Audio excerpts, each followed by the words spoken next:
Siku ya kuuliza, nilikuwa ya kuongoza, sio kutoka kwa kiti cha enzi, lakini kutoka kwa moto. Taji juu, sio kwa maonyesho kwa uzito. Mstari wa one kuvunja udanganyifu. Walijenga ulimwengu juu ya usingizi na hofu. Walikufundisha kutamba ili kukaa wazi. Uliuzwa kimya, umevaa kwa amani, kisha ukafuna moto wako kwa kukodisha. Lakini nilipitia kila uongo, nilichora moshi na kuchora anga. Haikuanguka, haikukunja, niliinuka zaidi. Nilichombe na baridi, hakuna kamba za bandia, hakuna amri ya siri, hakuna mkono wa juu zaidi. Lakini kile kinachopumua ndani yangu, sikuchukua madaraka, nilirudisha wazi. Majivu au himaya, ishara ni wazi. Ongea sasa, utoweka hili suru. Ni mchoro, ni wakati ulimwengu wa mabadiliko kwa alama yako.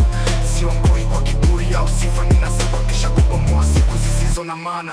Sio kutawala ili kurejesha, na nimekataa kisiangaze, lakini kusaga chuma katika muundo mapya. Kusimama mahali ambapo wengine walinamia uongo, ili kuinua kweli ulimwengu unakataa. Usikose moto huu kwa hasira, ili ni kusudi zaidi ya ngome. Kila kovu ni mstari nilioandika, kila pumzi noti nyingine. Wanataka kuvuka, ninaleta kuandika upya. Wanaleta udhibiti, ninaleta mwanga. Siongoi kuabudiwa, ninaongoza kwa sababu niligushi. Ninachofunga kabisa, teta si kivuli chako, lakini kioo chako.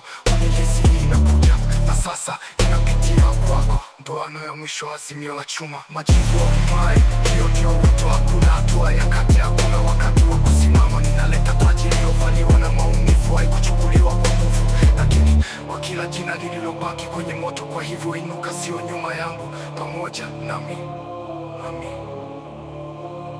Majivu au himaya, hiyo ndio wito. Hakuna hatua ya kati, hakuna wakati wa kusimama.